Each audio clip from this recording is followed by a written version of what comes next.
December 17th, 1944. 0530 hours. Honsfeld, Belgium. The Tiger tank's engine coughed, sputtered, then died. SS Obersturmbannführer Joachim Peiper slammed his fist against the turret hatch, the metallic clang echoing through the pre-dawn darkness.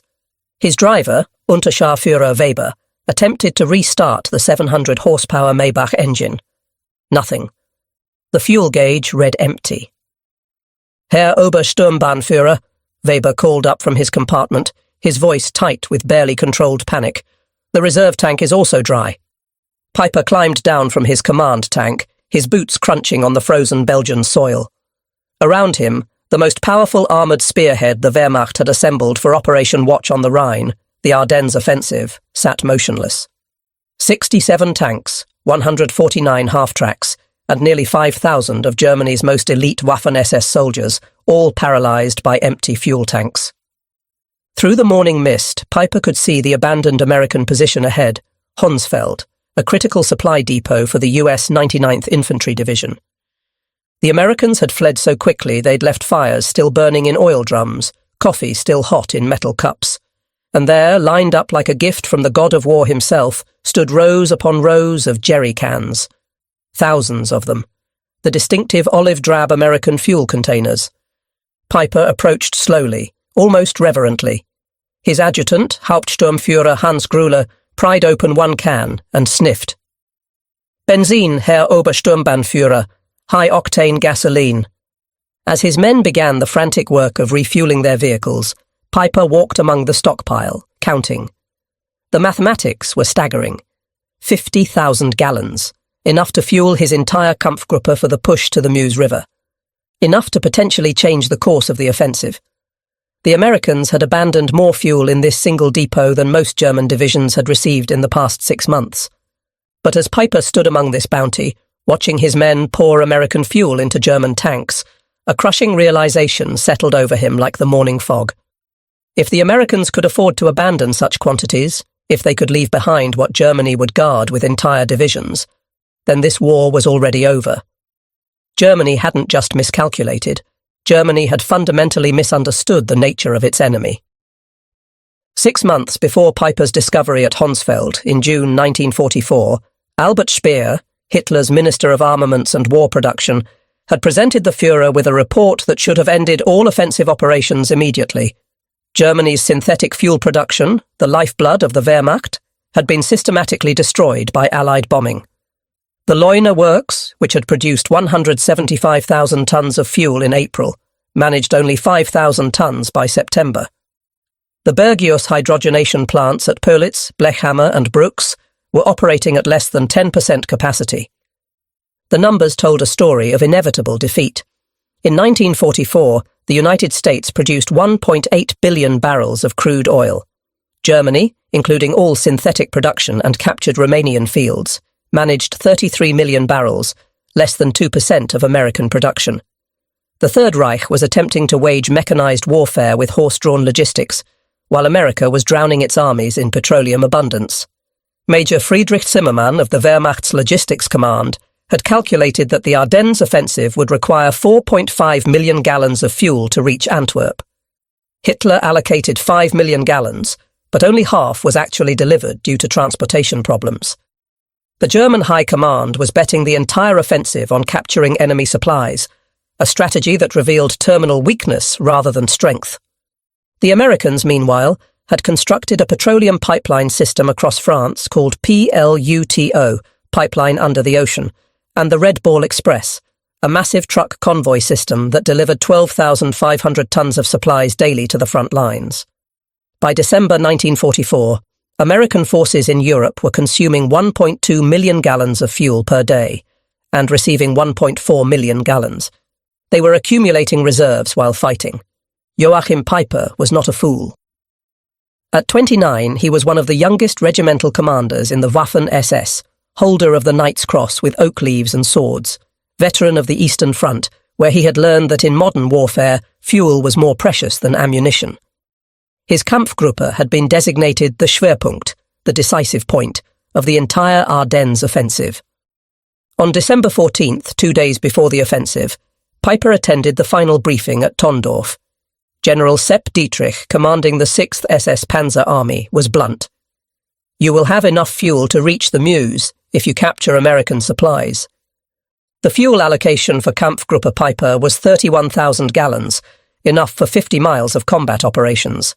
The distance to the Meuse was 65 miles. The mathematics of failure were built into the plan from the beginning. As his column prepared to advance on December 16th, Piper issued strict orders. Tanks would operate in single file to conserve fuel, engines would be shut off during any halt longer than 5 minutes, and the capture of American fuel dumps was priority 1, above even tactical objectives. The contrast with American operations could not have been starker. That same morning, Captain James Rose of the US 743rd Tank Battalion, stationed just 20 miles from Piper's starting position, recorded in his unit diary, "Received fuel resupply, 8,000 gallons. Third delivery this week. Storage tanks already at capacity." December 16th, 1944, 0530 hours. The German artillery barrage that opened Operation Watch on the Rhine used more ammunition in 2 hours than the Wehrmacht had allocated for entire operations earlier in the war. But even this impressive display masked critical shortages. Piper's column began moving at 7 a.m., already behind schedule. The roads, which on German maps appeared as highways, were narrow country lanes, many unpaved. Within hours, traffic jams developed as vehicles designed for the Russian steppes struggled through the Ardennes forest. At Lanzerath, Piper's first objective, they encountered unexpected resistance from a single American intelligence and reconnaissance platoon, 18 men who held up the most powerful German armoured column for nearly 10 hours. During the delay, Piper's vehicles sat idling, burning precious fuel. When they finally broke through and reached Honsfeld at dawn on December 17th, Piper's column had covered 20 miles and consumed 40% of their fuel. At this rate, they would run dry before reaching the halfway point to the Meuse. The American supply depot at Honsfeld was not even a primary facility. It was a forward supply point for the 99th Infantry Division, what the US Army classified as a Class 3B depot, a temporary fuel station. Yet what Piper found there exceeded the monthly fuel allocation for an entire German panzer division. Hauptsturmführer Hans Gruler later testified, "We found pyramids of jerry cans, each containing 5 gallons of gasoline. They were stacked 3 meters high, extending for perhaps 200 meters. The Americans had not even attempted to destroy them." The captured fuel was high-octane aviation gasoline mixed with motor fuel, 80 octane or higher. German vehicles, especially the temperamental Maybach engines in the Tiger tanks, were designed for 74 octane fuel. The American gasoline was actually too good, causing engine problems in several German vehicles. As Piper's men refueled, they made more discoveries. Sergeant Wilhelm Hoffmann found shipping manifests in the depot office. He could read English, having worked in his father's import business before the war. The papers indicated this fuel had been shipped from Texas to New York, across the Atlantic to Liverpool, across the Channel to Normandy, and trucked 400 miles to Honsfeld. The journey of over 6,000 miles had taken less than 6 weeks. "I showed the papers to Obersturmbannführer Piper," Hoffmann recalled in a 1976 interview. "He read them twice, then crumpled them up. He said nothing, but his face went pale. We both understood what this meant." Private Ernst Kahler found a stack of Stars and Stripes newspapers dated December 15th, just 2 days old. The headline celebrated the opening of a new fuel pipeline from Cherbourg to Verdun, capable of delivering 300,000 gallons per day. A single pipeline delivering more fuel daily than Kampfgruppe Piper would use in the entire offensive. To comprehend the shock of Piper's discovery, one must understand Germany's fuel situation by late 1944. Since May, Allied bombing had reduced synthetic fuel production by 90%. The Luftwaffe was grounding aircraft for lack of aviation fuel. Pilot training had been cut from 250 flight hours to 60 hours. The German Navy's surface fleet had effectively ceased operations. U-boats were fitted with snorkels to conserve diesel by running on batteries longer. On the home front, German civilians had not seen private automobile traffic since 1942. Gasoline was so precious that the Gestapo investigated black market theft of individual litres. Farmers were returning to horse-drawn ploughs. Meanwhile, the United States was producing 67% of the world's oil. The East Texas oil field alone produced more petroleum than all of German-occupied Europe. American refineries were operating at such capacity that Standard Oil was experimenting with new petroleum byproducts simply because they had excess crude. With the 50,000 gallons captured at Honsfeld, Piper's column surged forward. They reached Büllingen by noon on December 17th, capturing additional supplies, rations, ammunition, and most importantly maps showing other American fuel depots in the area. But the maps revealed a disturbing truth. The Americans had fuel stockpiles everywhere. Every major crossroads had a depot. The US First Army alone had 3.5 million gallons in reserve. Piper pushed on to Ligneville, where his forces would commit the Malmedy massacre, killing 84 American prisoners. Even this war crime was connected to fuel desperation. Piper later claimed he could not spare gasoline to transport prisoners. By evening on December 17th, Piper's spearhead reached Stavelot, site of a major American fuel depot containing over 2 million gallons. Here was enough fuel to guarantee reaching the Meuse. But as the first German vehicles approached, American engineers were already at work. Captain John Brewster of the 291st Engineer Combat Battalion had received warning of the German approach. His orders were simple: deny fuel to the enemy at all costs. The Stavelot depot contained 2,189,000 gallons of gasoline in jerry cans, stacked across 15 acres. At 16:30 on December 17th, as Piper's advance guard approached, Captain Brewster gave the order. Engineers poured gasoline trails between the stacks. White phosphorus grenades were distributed. Technical Sergeant Paul Solis threw the first grenade. The explosion was immediate and tremendous, he recalled. A wall of fire shot up maybe 100 feet. Within minutes, the entire depot was an inferno. Piper's lead tanks arrived to find a pillar of black smoke rising 1,000 feet into the sky. The fire would burn for 3 days, consuming enough fuel to have powered Piper's entire division to Antwerp and back. Unterscharführer Weber described the scene. The Obersturmbannführer stood on his tank turret, watching the flames. He said nothing for perhaps 5 minutes. Then he climbed down and told me, "They can afford to burn 2 million gallons to deny them to us." What are we doing here? Across the Ardennes, American engineers were destroying fuel dumps rather than risk capture. At Trois Ponts, 1.1 million gallons burned. At Spa, 2.5 million gallons were destroyed. In total, Americans deliberately destroyed over 8 million gallons during the first week, more than Germany had allocated for the entire operation. The ability to casually destroy millions of gallons was rooted in a supply system beyond German comprehension. The Red Ball Express had delivered 412,000 tons of supplies, using 6,000 trucks operating round the clock. Each truck consumed 40 gallons daily. The operation itself burned more fuel than German Army Group B received monthly. By December 1944, the motor transport service employed 230 truck companies operating on colour-coded routes. The system delivered 20,000 tons of supplies daily, including 3,000 tons of fuel. Colonel James Snyder, Chief Logistics Officer for First Army, recorded on December 18th. Fuel receipts yesterday, 1,847,000 gallons. Fuel issued, 1,623,000 gallons. Net gain to reserves, 224,000 gallons.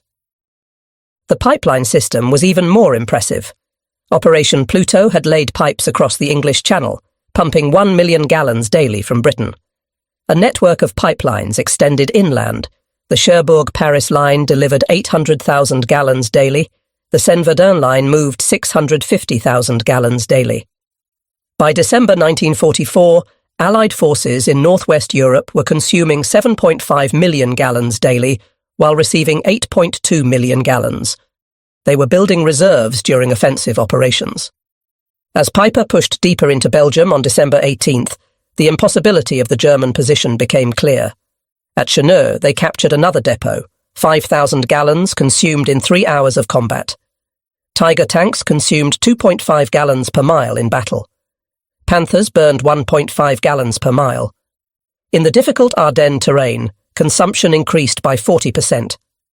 Hauptmann Otto Dingler, maintenance officer for the 1st SS Panzer Regiment, recorded, By noon on December 18th, we had consumed 67,000 gallons since the offensive began. We had captured perhaps 55,000 gallons. We were operating at a deficit. The Americans, monitoring German radio traffic through ultra-intercepts, knew Piper's fuel situation. General Courtney Hodges ordered all units. Enemy critically short of fuel. Destroy all gasoline stocks threatened by capture. That same day, American C-47s flew 316 sorties delivering supplies to Bastogne, including 160,000 gallons of fuel. Americans were flying more fuel to a surrounded garrison than Piper's entire Kampfgruppe possessed. By December 19th, as Piper's forces engaged defenders at Stoumont, the fuel crisis had become critical. Tanks were being abandoned with empty fuel tanks rather than from battle damage. Piper consolidated his remaining fuel, perhaps 8,000 gallons, enough for one engagement or retreat, but not both. Meanwhile, Allied planners were preparing for January operations. Brigadier General Maurice Gilland requested 245 million gallons for the coming month. The request was approved without discussion. The contrast extended beyond quantity. American vehicles were standardized for efficiency. Sherman tanks consumed 0.8 gallons per mile versus the Tiger's 2.5. American trucks got 8 miles per gallon fully loaded. Parts were interchangeable, maintenance simplified. German forces operated a bewildering array of captured and manufactured vehicles with different requirements. French tanks needed different oil than German Panthers. Soviet trucks required different parts than German Opels. Each complication multiplied logistical difficulties. On December 20th, Piper received a radio message. Fuel convoy destroyed by Allied aircraft. No resupply possible. Continue with available resources. Piper called his commanders together. Sturmbannführer Werner Pötschke was blunt. We have fuel for perhaps 20 kilometers. The Meuse is 30 kilometers away. According to Hauptsturmführer Grüller's testimony, the Obersturmbannführer said, "Gentlemen, we have discovered we are fighting an enemy who burns more fuel to deny it to us than we received for this entire operation. What we captured at Honsfeld, which seemed miraculous, was nothing to them. We cannot win." This realization was spreading. General Hasso von Manteuffel, commanding 5th Panzer Army, later wrote, "When I learned Americans had destroyed 8 million gallons rather than risk our capturing it, I knew the offensive had failed before it began." Colonel Friedrich von der Heydte, captured December 23rd, told interrogators, "Your soldiers throw away chocolate. My men haven't seen chocolate in 2 years. You burn millions of gallons. We measure by the litre. How can we fight such abundance?" By December 21st, Bind produced less than 2% of American petroleum. Every major German offensive after 1942 had been constrained by fuel. Every American offensive was supported by abundance German planners couldn't conceive. Lieutenant Colonel Chester Hansen recorded a revealing incident December 27th. A logistics officer reported weather had reduced fuel deliveries to only 500,000 gallons daily. There was concern until someone noted this exceeded Germany's total offensive allocation. German POWs from the Ardennes were more shocked by American waste than firepower. Seeing GIs discard half-eaten rations or use gasoline for heating shattered morale more than artillery. Oberst Günther Reichhelm told interrogators, "We knew your production numbers abstractly, but seeing soldiers waste more than we possessed made them real. Every German who saw your casual abundance knew the war was hopeless." This knowledge spread through letters despite censorship. Feldwebel Ernst Müller wrote, "Americans wash clothes in gasoline. They feed chocolate to dogs. They fire artillery for Christmas. We cannot fight infinity." The psychological impact undermined German racial superiority narratives. How could decadent Americans possess such wealth while the master race scraped for necessities? During Nuremberg trials, German leaders consistently cited logistics, particularly fuel, as decisive. Field Marshal Keitel testified, "We had operational superiority 1940 to 41. By 1944, we couldn't move forces for lack of fuel while Americans moved armies like chess pieces." Piper, tried for the Malmedy massacre, offered revealing testimony. "Every decision after December 17th was influenced by fuel shortage. We couldn't maneuver, pursue, or retreat effectively. Americans moved freely while we counted liters. General Heinz Guderian wrote, "When Piper captured 50,000 gallons, meaning everything to him but nothing to Americans, the war was over." The story resonates because it represents when industrial warfare reached its conclusion. Wars were won by production statistics, not warrior courage. The romantic notion of warfare died in the Ardennes among empty fuel tanks. Dr. Richard Overy calculated that by 1944, Allied to Axis production ratios exceeded 5-1. Piper was surrounded at La Glaise, his tanks immobile. American forces surrounding him, 31st Infantry Division, 82nd Airborne, 3rd Armoured, had a combined fuel allocation of 340,000 gallons for December 21st alone. Piper had perhaps 1,000 gallons. Private First Class Richard McKinney wrote home, "We've got Germans surrounded who ran out of gas. Our captain jokes we use more fuel heating coffee than they have for tanks." The American response demonstrated industrial warfare at its peak. Patton's Third Army pivot north required 350,000 gallons just for redeployment, considered impossible by German standards, yet accomplished in 3 days. December 23rd brought clear weather. Allied aircraft flew 2,000 sorties, each burning fuel at rates that would have grounded the Luftwaffe for weeks. P-47s consumed 300 gallons per hour. B-26s burned 200 gallons hourly. One day's air operations consumed more than Germany's entire offensive allocation. On the night of December 23rd to 24th, Piper abandoned his vehicles and escaped on foot. Of 119 tanks and assault guns that began the offensive, 39 remained operational but immobilized. These were destroyed with remaining ammunition. Obergefreiter Heinz Goltz described the scene. "We drained the last fuel from all vehicles, maybe 200 gallons total. The Obersturmbannführer personally destroyed his command tank, millions of Reichsmarks of equipment destroyed by empty fuel tanks. Of 5,000 men who began with Kampfgruppe Piper, approximately 770 returned. They had advanced 60 miles, captured several depots, and discovered the truth about Allied logistics. News of Piper's discoveries spread rapidly through German command. On December 26th, Field Marshal Walter Model received reports on captured American supplies. His Chief of Staff recorded Model's reaction. The Field Marshal read the quantities twice. 50,000 gallons at Honsfeld, 2 million burned at Stavelot, 8 million destroyed rather than captured. He said, "We are not fighting the same war." Hitler, informed December 28th, refused to accept reality. Speer wrote, "Hitler insisted the numbers were propaganda. When shown photographs of burning Stavelot, he claimed it was Hollywood effects. But lower ranks understood. Gefreiter Wilhelm Hoffmann wrote his wife, "Americans destroy more fuel daily than we receive monthly. They drive tanks like we march. This war is lost." The fuel crisis was symptomatic of a larger truth. By 1944, America produced 50% of world manufacturing.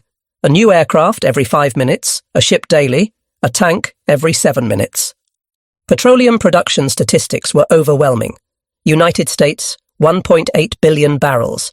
Soviet Union, 110 million barrels. Germany, including synthetic, 33 million barrels. Japan, 2.6 million barrels. The Axis major categories. In petroleum, it approached 50-1. These advantages couldn't be overcome by superior training or tactics. America produced 324,750 aircraft during the war. Germany, 119,907.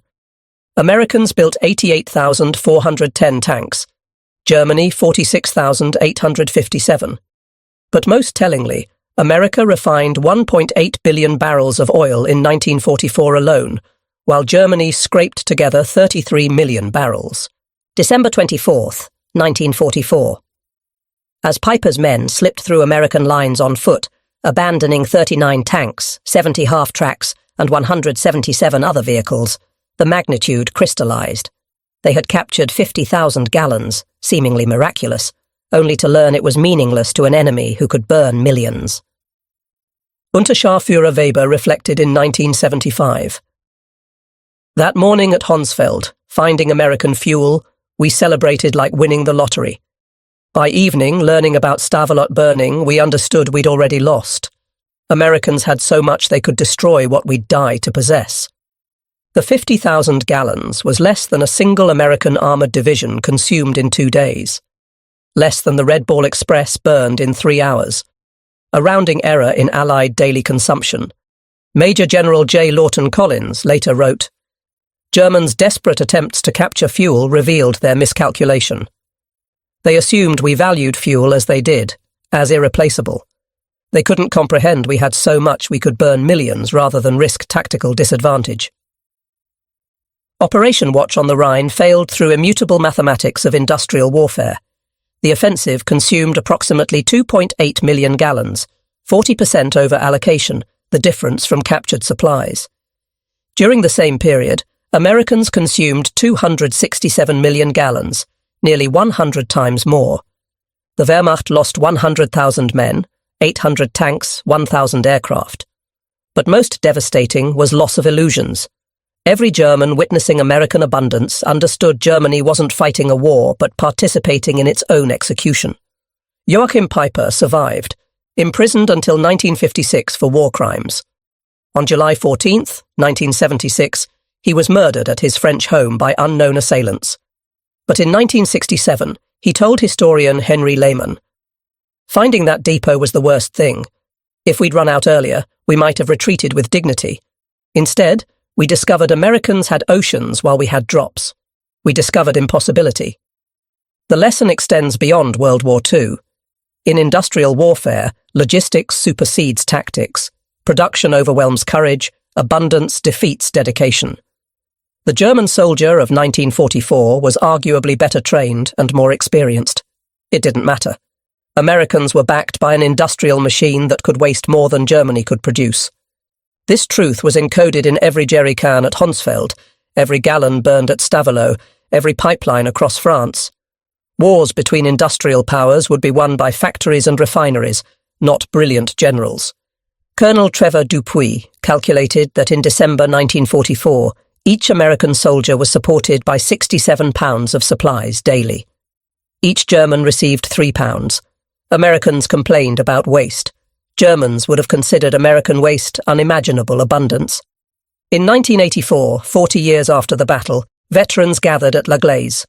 The museum displays Peiper's Tiger tank, still positioned where it ran out of fuel December 23, 1944. Former Unteroffizier Karl Wortmann stood beside the tank with former Staff Sergeant Roy Anderson of the 30th Infantry Division. "We always wondered why you stopped," Anderson said. "We thought it was tactical." Wortmann laughed bitterly. "We stopped because tanks were empty. You burned millions to keep it from us. How could we fight that?" Anderson was quiet, then said, "We never knew you were that short. We had so much we never thought about it."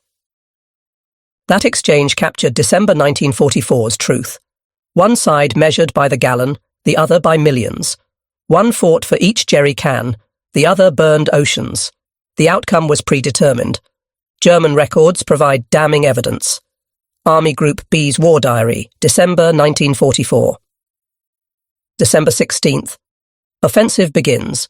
Fuel 70% of minimum. December 17th. Peiper captures 50,000 gallons. December 18th. Multiple depots destroyed. 5+ million gallons lost. December 19th. Fuel critical. Units immobilized. December 24th. Peiper abandons vehicles. Fuel exhaustion. Meanwhile, First Army reports, December 16th. Reserves, 3.7 million gallons. December 17th, 2.2 million destroyed. December 18th, 1.8 million received. December 24th. Reserves, 4.1 million. Americans treated millions with indifference. Germans reserved for individual cans. Beyond quantity, American fuel represented technological superiority. American refineries perfected catalytic cracking, producing higher octanes more efficiently than German hydrogenation. American 100-octane aviation fuel gave aircraft performance advantages over German planes running 87-octane synthetic. Americans perfected additives Germany couldn't replicate: tetraethyl lead, ethylene dibromide, detergents. German engines, designed for lower quality, often ran poorly on captured American gasoline. Fuel shortage shaped every soldier's experience. Gefreiter Hans Müller recorded, December 20th, marched 30 kilometers, no fuel for trucks, past abandoned American vehicles with engines running for warmth. They leave engines running. We march through snow. Medical services were crippled. Ambulances couldn't evacuate wounded. Hospitals couldn't run generators. Men died waiting for transportation that never came. Oberarzt Dr. Wilhelm Kersting testified, "We had excellent surgeons, supplies captured from Americans, but no fuel for ambulances. Men died who could have been saved with 10 kilometers transport." The discoveries shattered German propaganda about American weakness. Soldiers had been told Americans were soft, incapable. Then they discovered Americans could destroy more than Germany possessed. Goebbels' diary, December 28th. Reports indicate serious morale problems. Soldiers write about American superiority, undermining our narrative. But stories spread faster than censorship. The myth of German superiority couldn't survive contact with American logistics. The Ardennes failure meant Germany had no options except desperate defense. General Jodl testified at Nuremberg, "After the Ardennes, we knew it was lost. We'd played our last card and discovered the enemy held all aces." Recognizing German desperation, Allies focused on destroying fuel production. By February 1945, German fuel production ceased. The Luftwaffe was grounded, training cancelled. The Wehrmacht became static, destroyed piecemeal by mobile enemies. Spring 1945 brought surreal scenes. German units surrendered from immobility, not defeat. Entire panzer divisions sat helplessly as Allies drove past. General Major Fritz Bayerlein described, "We had 42 operational tanks, experienced crews, ammunition. We had 300 litres fuel, not enough for the next town. We destroyed our tanks and walked to captivity." Meanwhile, American advance was constrained only by traffic jams from vehicle abundance. Third Army alone had 15,000 vehicles. Kampfgruppe Piper's fuel crisis demonstrates how industrial capacity determined World War II's outcome. When Piper stood among captured jerry cans that December morning, he glimpsed truth. They fought an enemy whose waste exceeded their need. The numbers tell everything. German offensive allocation, 5 million gallons. Fuel destroyed by Americans, 8 million gallons. Daily American consumption, 7.5 million gallons. Piper's capture at Honsfeld, 50,000 gallons. Percentage of American daily supply, 0.6%. The Battle of the Bulge killed 19,000 Americans, perhaps 100,000 Germans. It destroyed Wehrmacht's last reserves. But its lasting impact was spreading knowledge through German ranks. America possessed incomprehensible abundance. Piper's discovery wasn't just about fuel, but industrial warfare's nature. Victory belonged to whoever produced the most petroleum, steel, aluminum. Germany never had a chance.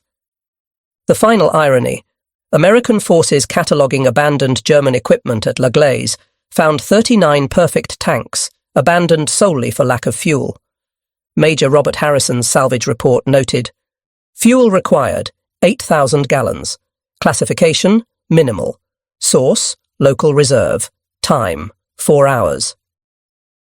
What was impossible for Germans, 8,000 gallons to save their best tanks, was beneath American notice. A minor request using local reserves exceeding Kampfgruppe Piper's peak strength. This was Piper's discovery at Honsfeld. Not just that America had more fuel, but that American abundance operated on a scale making German scarcity irrelevant. The war was over when American industrial capacity mobilized. Honsfeld revealed what had been true since 1942. Germany fought the impossible, measuring defeat in gallons while America measured victory in oceans. The Tiger tank sits in La Glaise's museum, fuel gauge empty, monument to when tactical excellence met logistical reality and lost. Visitors ask why such powerful tanks were abandoned. The answer, no fuel. In industrial warfare, that was the only answer that mattered.